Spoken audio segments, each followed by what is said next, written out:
just do this. Good evening, everyone.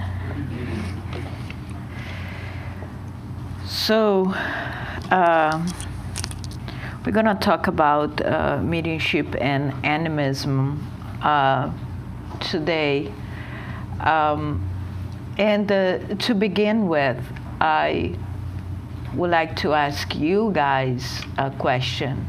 Does anybody here have an idea on what animism is related to mediumship? Living supernatural.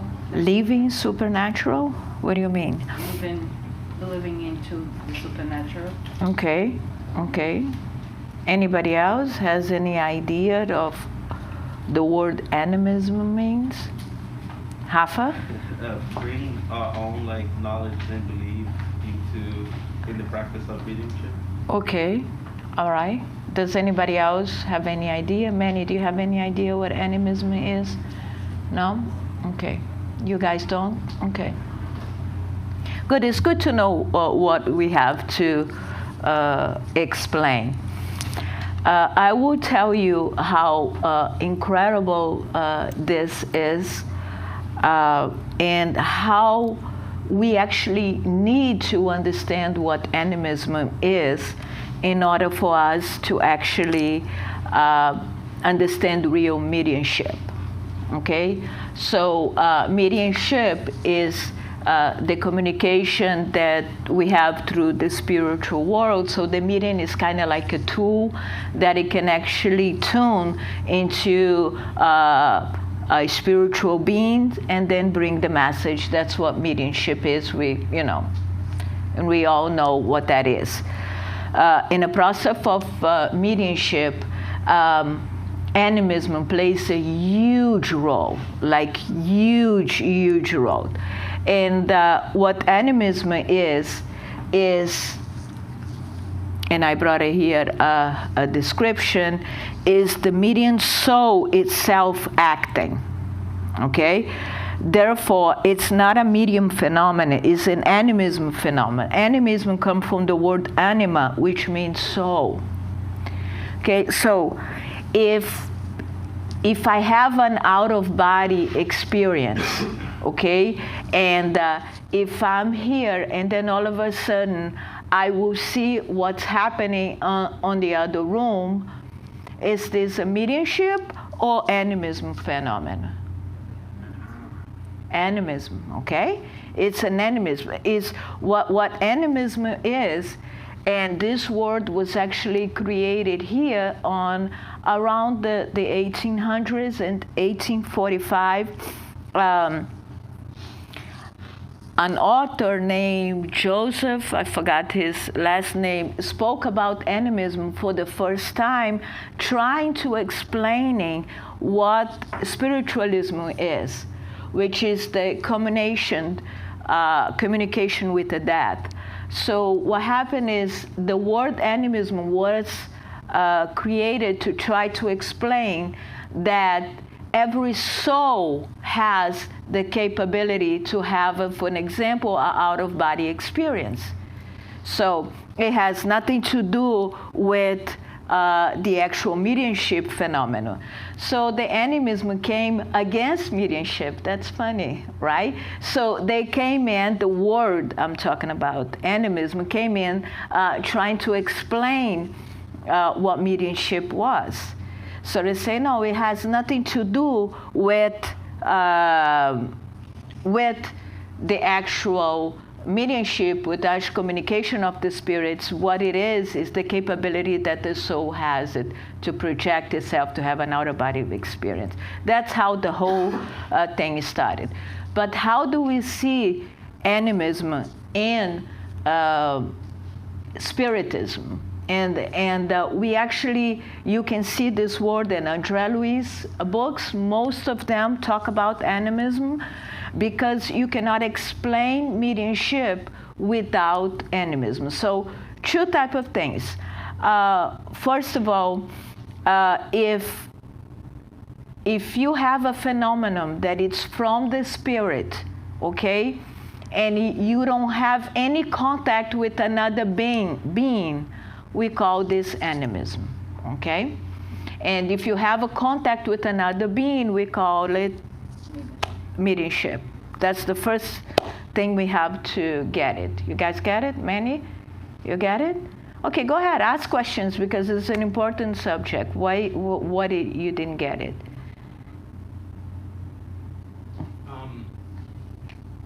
In English, you know what's very similar? You know the difference when they say the difference between a psychic and a medium? That's what I was thinking. Yes, Yeah. that's exactly the same thing. Right, right. A psychic is an animism event, and mediumship is when you actually have some kind of contact with a spiritual being. Even like psychometry, when you're seeing like a past life of someone who used to own like an object. That's You're animism. not directly interacting with that spirit. You're still seeing the life that they lived. Exactly, that's animism. That's animism. Mm-hmm. Because you don't get, it's only mediumship when classified, we're trying to classify here, okay? It's only mediumship, and Kardec talked about this, is when you have actually contact with another being, and you bring a message from that being. Not yours. Now, it's not your message, it's from a different being. Now, let's see from hypnosis, for an example, that you actually get in contact with your previous life. That's animism. Okay? It's the potential actually of the soul. Capabilities that you have it through the soul. Okay? That your soul can do it. It doesn't matter. It's not mediumship. It's the capability that every single one of us have it. Yes. The psychic that you just mentioned cannot be the animist? No, the psychic, the way that they describe is the same thing as animist, because the way that they do it, the American culture does it, is they separate. Psychic is the one that you can feel the energy. So it's not like you're communicating a spirit, you're just reading the energy of another person. They call that psychic. And they make a difference between the psychic and the medium. You get it? But what if they are hearing something, like the deceased person is telling the psychic? Yes, that's mediumship. Because you hear another mind. That's mediumship. Yeah, So that's mediumship. So it's easy to say mediumship is when it's like a translator, we are passing a message from another soul. Mm-hmm. Animism will be something that coming from Your own soul. passing on. Yes, your own soul. So, okay, bringing this to the mediumship room, okay? Why this is so important to know?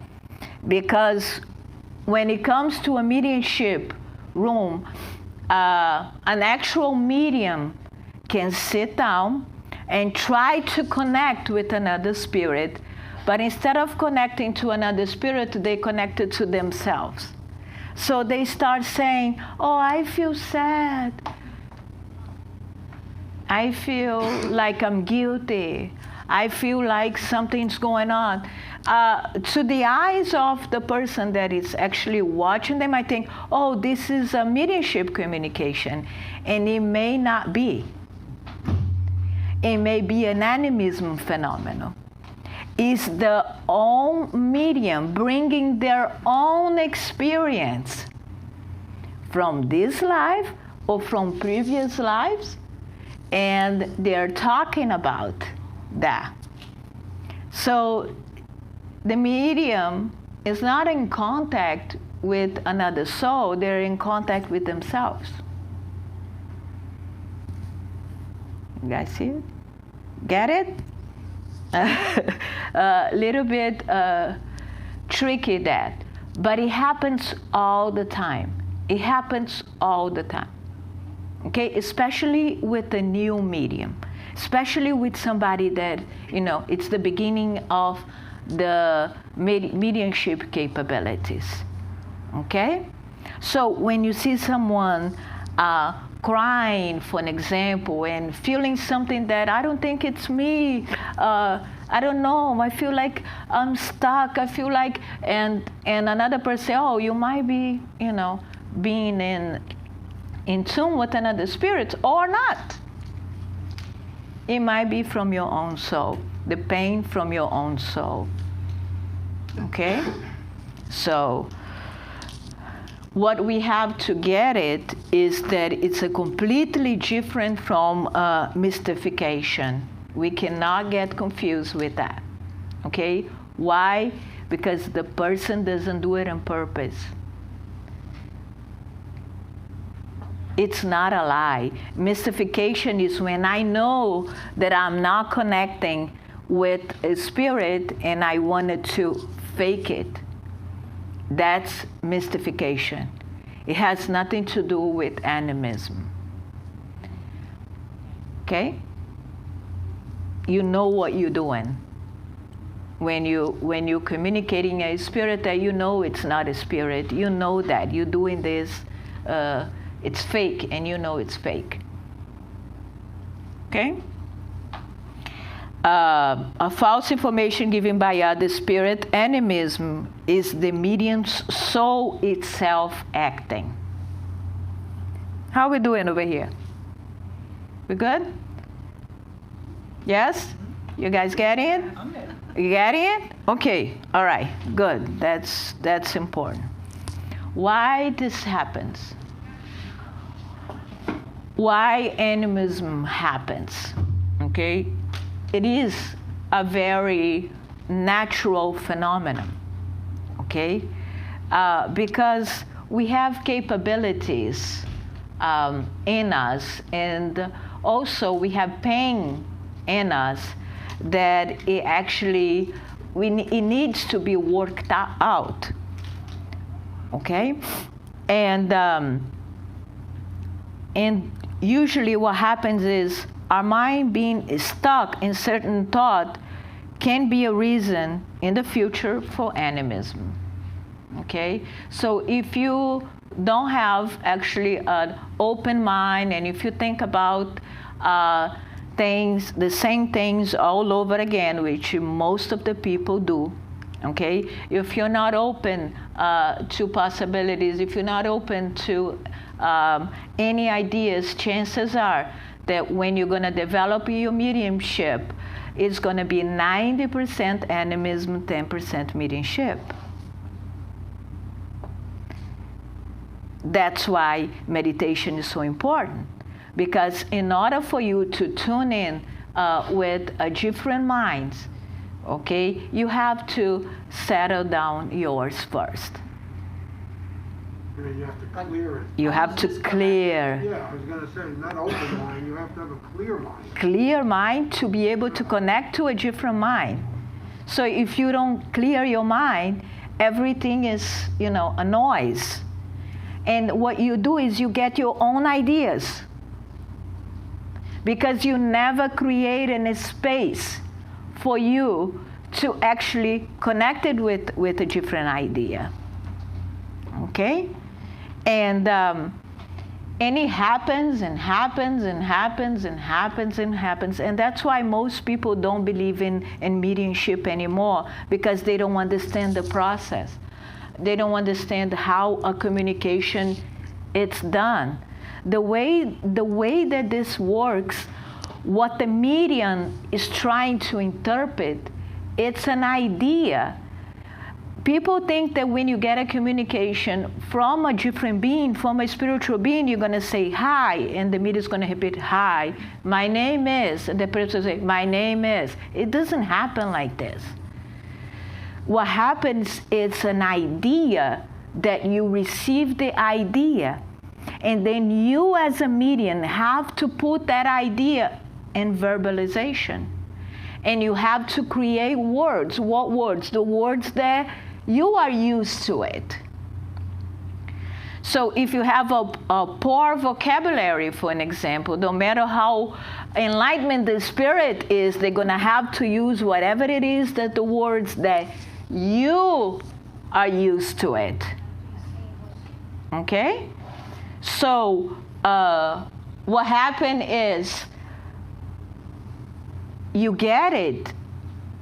You get an idea, you translate it into words, and for that, because of that, the Spirit always is going to work with your own thoughts, with your own ideas. That's why every single communication, it's mixed with your own idea and another idea. That's the beginning of every single medium. Every single one of the mediums go through this. Okay? And so 90% of the medium's job is to actually try to put it in words, a sensation that they had. Translating a sensation. That's what it is. So they feel something, and then they try to put it in words. With that, they're going to use their own words. So a person who doesn't understand that, they say, oh, no, that's fake. That's not, mediumship doesn't exist, and stuff like that. That's the reason, like, sometimes when mediumship are passing information, they say, I feel like a pain, there is something on the side, and they're trying to press, because probably they see the image on the side, this power pressure on the side, and that's where they're trying to pass on that whatever happened. That the depression, you see, depression is real. Yeah. What they feel, it's real. Depression is real, but the interpretation might be wrong. You know what I'm saying? Because they need to be able to train and to be able to overcome this animism itself, his own ideas and his own thoughts. And also another phenomenon that it can exist is a medium that will bring a message, but a message is from himself. Maybe a message that it seems new to them, but it's coming from their spirit. Okay? That happens also. So many times what appears to be a medium phenomenon with all the appearance of a spiritual communication is only the medium own experience from another life. The medium can revive situation from her past life, which is kept in his subconsciousness. That's another aspect of the animism.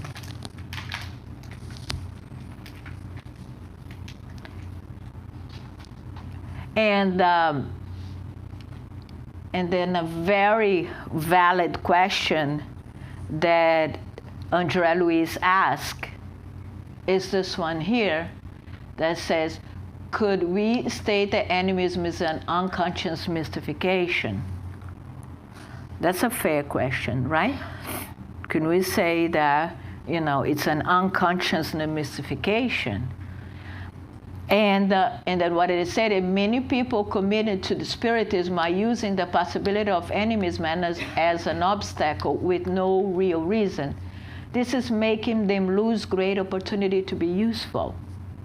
Therefore, we shouldn't consider unconscious mystification or subconscious mystification to name the phenomenon.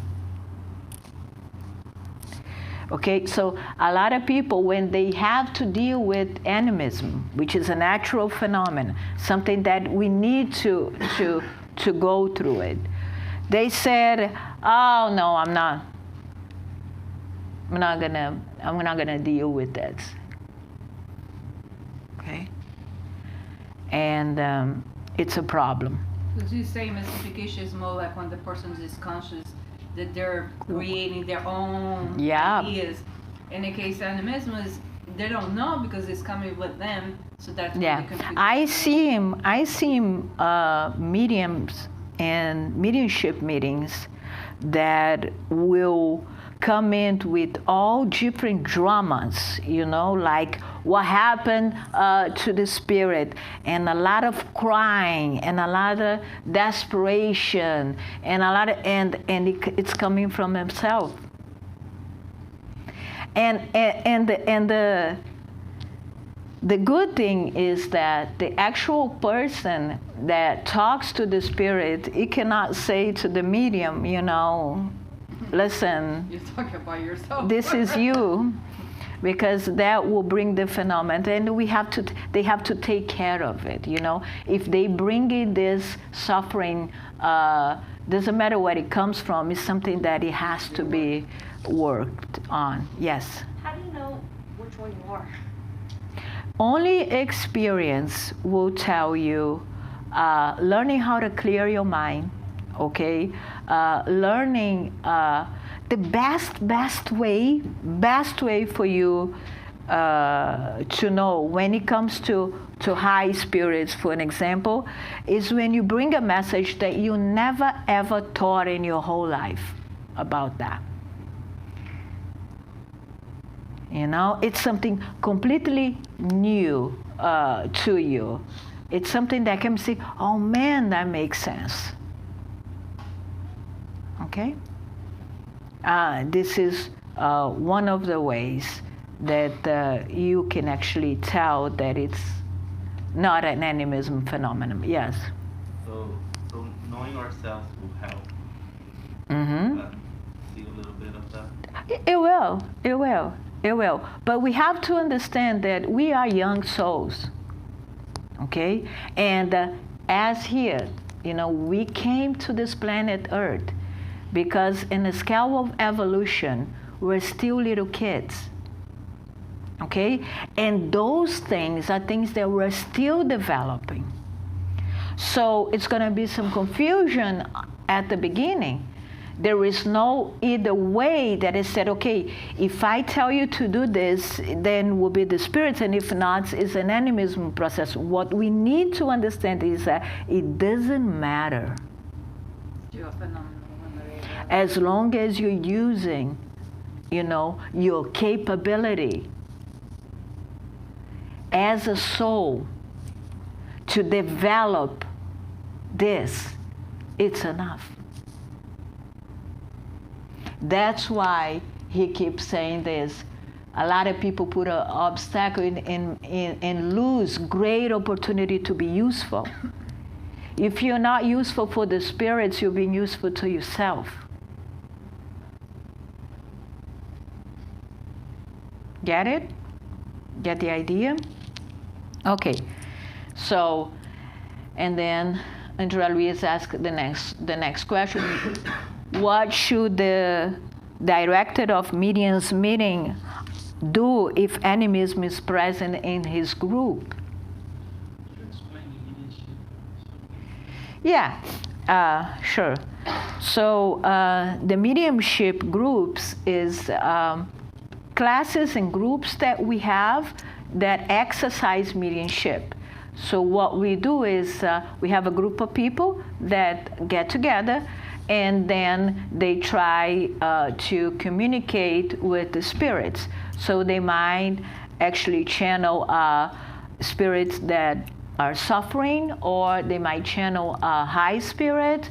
But what this group does together, after they study a few years, is exercise the mediumship capabilities.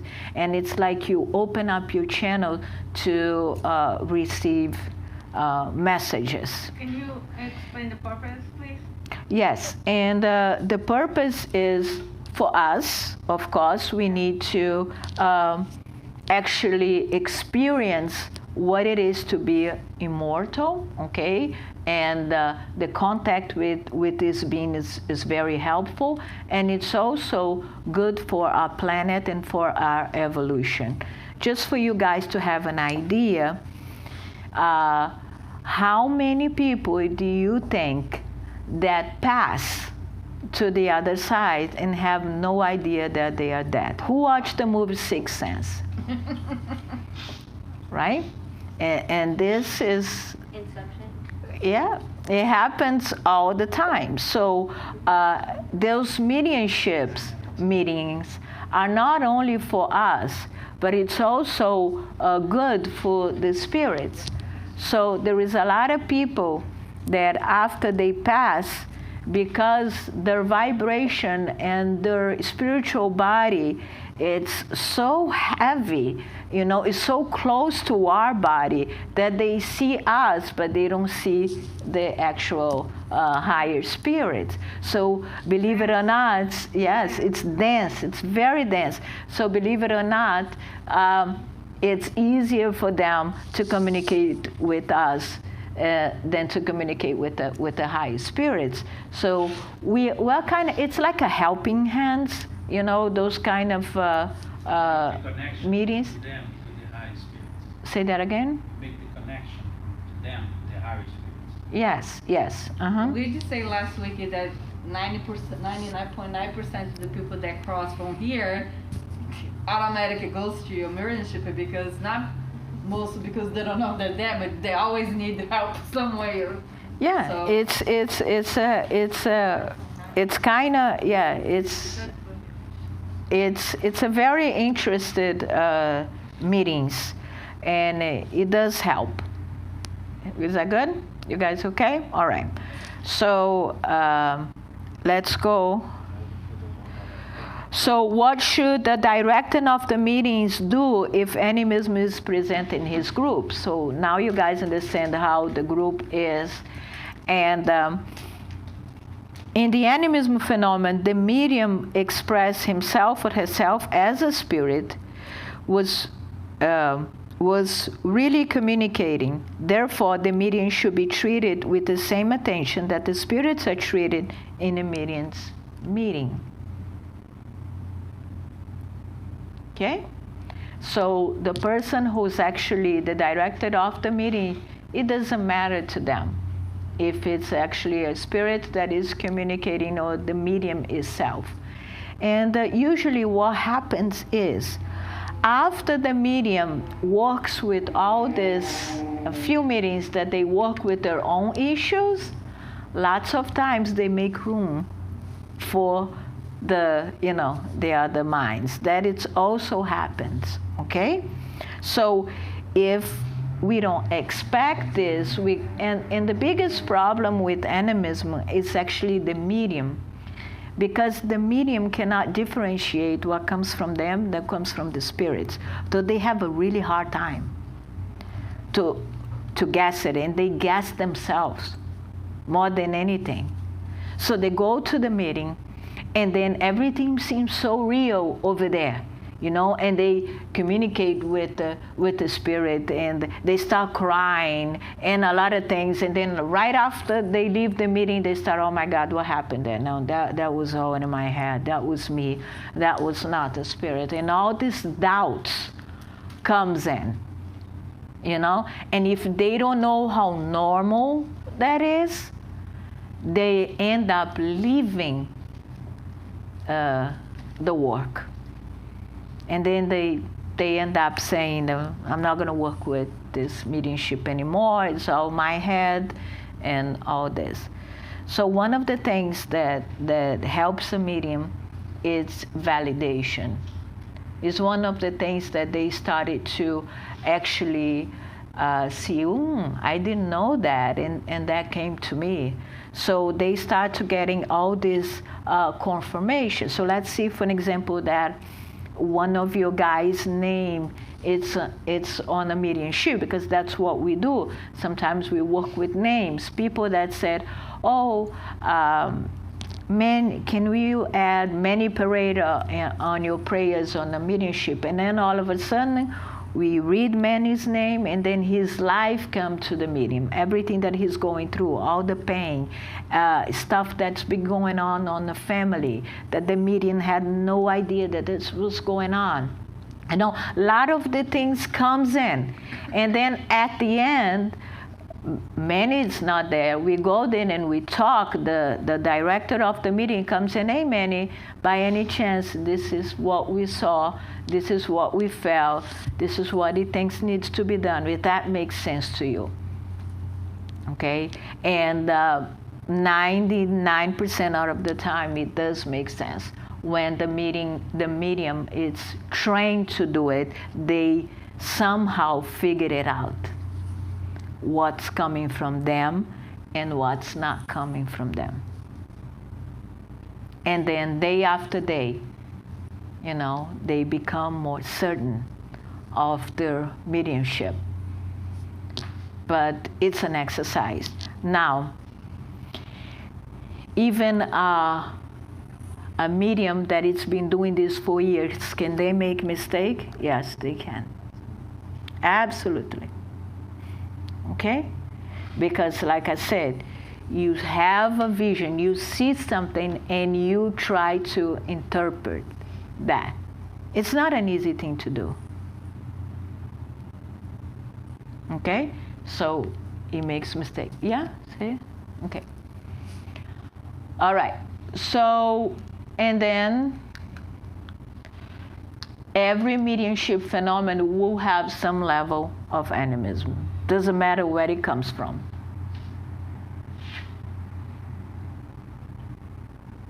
Okay?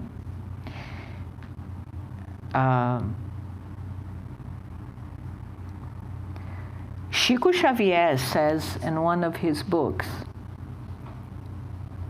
that if a medium can get a message 50-50, 50% is animism, 50% is mediumship, he's a great medium. 50-50. That's Chico Xavier saying. One of the biggest medium in the world. And what he said is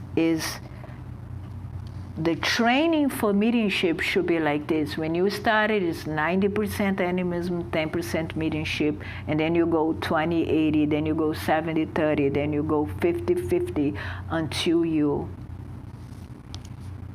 get a balance. Yeah, you get a balance on, and then, you can exercise mediumship the way that mediumship is. It's a wonderful tool. It's wonderful, but we need to get there. Okay? So developing mediumship cannot be done without the understanding of animism. Does that make sense to you guys? Yeah? Okay. All right. So do we have any questions? So, Yes, good. so what method do you teach for the brain and the soul to sync to do the mediumship part? What message? I would say, in my own experience, that the best thing to do is to learn how to clear your mind through meditation, okay?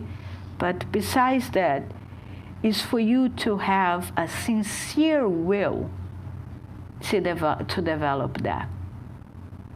Like really deep down, you will Yeah, excuse me. So, do you believe that to clear the mind first, right? You have to sync the soul with the brain, clear the mind, so that only the soul is receiving the messages. Yeah. And my question was, what technique do you use to accomplish that merger of the soul to clear the mind? Can I explain that? Yeah, that's what I'm saying.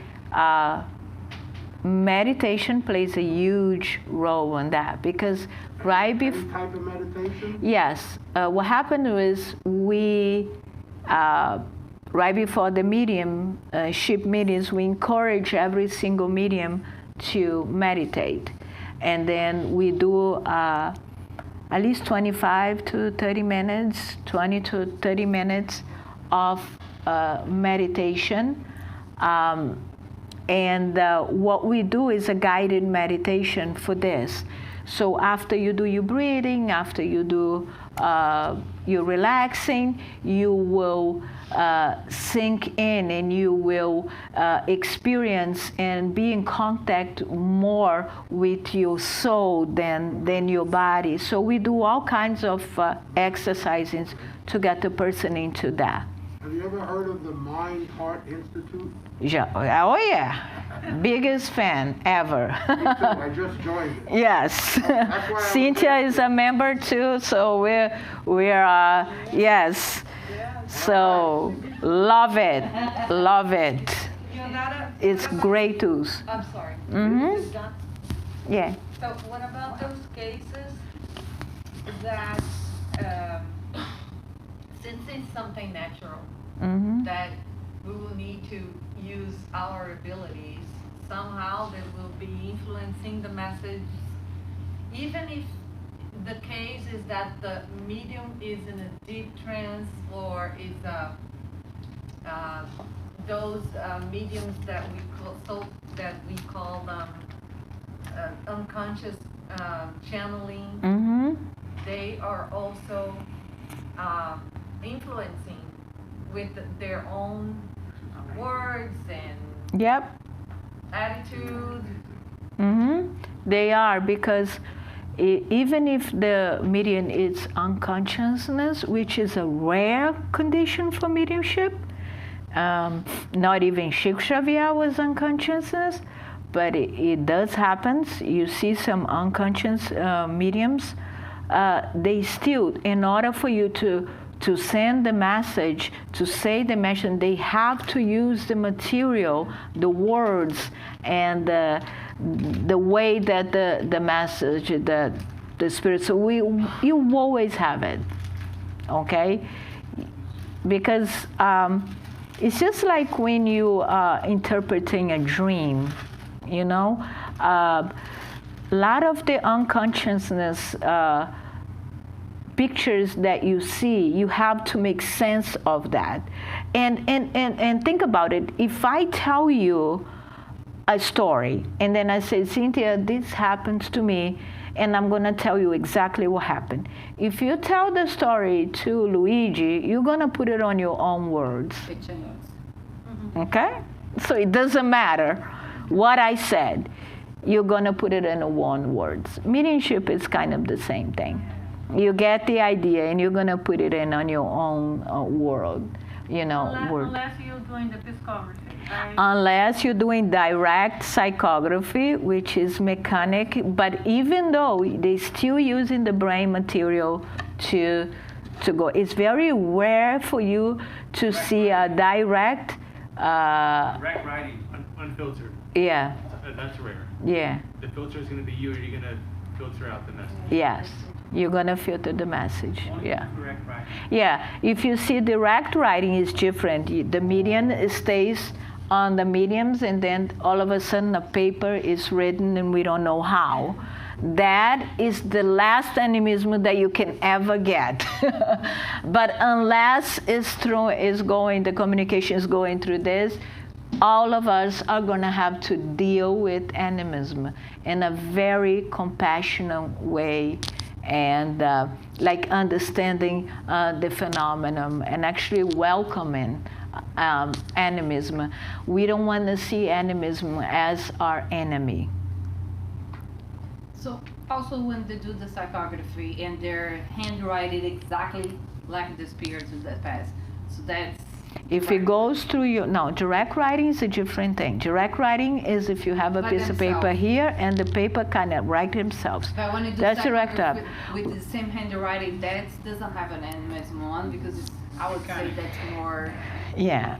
Mechanic, you mean those three types of psychography. The mechanic one is the one that it has less animism, but you still have it a little bit.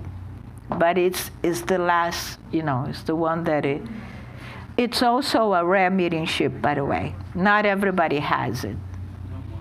Yeah, yes. I'm sorry if it's a little off topic, just kind of back to his question with the whole, going deep into your soul. Mm-hmm.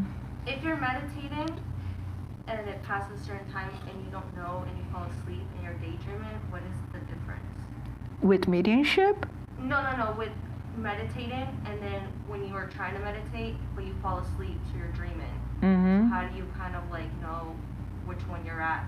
Well, when you meditating, you mean you are 100% present. If you dream, you out of meditation state, right there. You know, so it's like you are not capable to keep yourself present. And then you fell asleep. Meditation means that you are conscious 100% of your whole body, and you're paying so much attention that you are very conscious about it. So if you lose conscience, you lose the meditation state. That's why it's important to concentrate in your breathing, right? Yes, you have to keep your attention somewhere. And then when you concentrate the breathing and everything, you know, and then you clear your mind. Now, there is a lot of mediums that don't need this meditation for that long. There was mediums that they are born with this amazing capabilities that when they sit it there, they already feel everything. They just need to make sure that they know what's them and what's not them. Yes? Is that a benefit to practice mediumship? If it's so, yeah. What, animism or? No, is there benefits of practicing mediumship? Oh, yeah. What are they? Yes, thank you, Rafael. Wonderful question. Yes, mediumship is this great tool, you know, that we can use to transform ourselves. It's a wonderful tool because not only because you are channeling higher spirits, not only because of that, but also because you are channeling the suffering spirits, and that energy cleanse that goes through your body, that exchanges energy that goes through your body when you're actually in connection with the different beings, it's so wonderful for you, for your own health, and it's a tool for auto transformation, because through the experience through mediumship, you kind of get to know yourself also if you pay attention to it. But mediumship, Rafael, people that have this mediumship and they are not using it, they might have extremely anxiety, they might have panic attacks, they might have it. Not all of the panic attacks is related to mediumship. Not all the anxiety is related to mediumship, please. Okay? But some of it are. And sometimes you can feel pain, and the pain it's not yours. The pain is from a spiritual being. So there is a lot of things that can happen to you, and you have no idea that these are actually from a spiritual being, that it's very close to you. And that can cause a lot of problems, let's put it that way. So when you go to mediumship, it's extremely helpful. Okay? Sorry. Go ahead. It's a question. Like, I have a friend who worked in a spiritual house, a very big one in Rio. And she said it to me, she worked for a long time, and then one time she went back home and she went to sleep, and then she opens her eyes and she sees some negative spirits that came with her. But then I think every spiritual house has to have a ring of protection, right? So what happened that night in that house it is a respectable place. I'm not going to say the name of the place, but because it's not the point, because they are, I don't have to. But so she brought this thing home, and it's, so, and that's not this thing, I mean, you know what I mean, right? Yeah, no, I know what you mean. Obsessor. Yeah. Obsessor. So that is a question that has so many details. Let's begin with what is this ring, right? And we have to think about what you said, negative spirits. We should not see them as negative. They were obsessing the people she treated. They were doing like magnetism and thing. So she saw, because she sees. So she saw what she took out of the dam. Like and then they follow her home. Right. Yeah. It could happen. I brought like 200 people with Yeah, it could happen.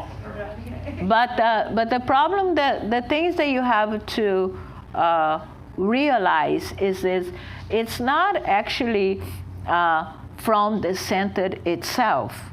You know, this is something that it's been going on in our lives since we were born. The influence of the spiritual world is very real. Now, if the person perceives or not, it's a completely different bet. Now, when the obsessors, no matter how bad you think they are, they can only approach you if they find something in you that is close to them. The vibration. Yeah, the vibration. So if you vibrated on the same level, you are connected with obsessors no matter what. So when you work on yourself, you don't have to worry about this, because your auto transformation, your own transformation, is your biggest protection ever. The higher spirits cannot protect you as well as you can protect yourself. So you always have to think about this. Okay, how can I protect myself? And the only way you protecting yourself is with the higher vibration. Okay? You mentioned something a little bit earlier about that through mediumship we experience what is to be like an eternal spirit. Say that again, Rafa. You mentioned a little bit when you're practicing mediumship, you end up experiencing that we're eternal spirits, that beings that we're going to continue on, the life goes on. Can you talk a little bit about it? Like how important would that be? Or how you see, when we come to this world, when we reincarnate here, chances are that most people will live a life almost 100% related to materialism. Yeah. Okay? So everything that you do, your job, you have a new name, you have a new address, you have a new nationality, you know? Those are the things that it's brand new to you, that you receive it. And what happens is you get attached to that, you know? And when you go to a meeting, to mediumship, it's kind of like a reminder to you always that you are much more than what you think you are. You are much more than a name. You are much more than an address. You are much more than a profession. And then when you go there and you try to connect with your own spirits, the experience that you have is that you actually transcend all the matter. And it feels wonderful. And that serves to you as something very valuable for your life. Now, the perception is something that has to be changed. And mediumship is a great opportunity for you to change your perception. It doesn't mean that it automatically does. Do you get it, what I'm saying? So some people will sit in a mediumship and participate for years, and they don't change because they don't use the tools to promote the changes that they need to do it. You know? So it could be a wonderful tool. If they chose to do like something. If you choose to shift your perception, open your heart, because it's different than The difference is that I'm here, I'm talking. You guys are not experiencing what I'm talking about, right? When you go to develop your mediumship, you actually experience stuff. And then when you experience, it's, let's say, more powerful, right? Than just words. That's why it's important. All right. Thank you so much.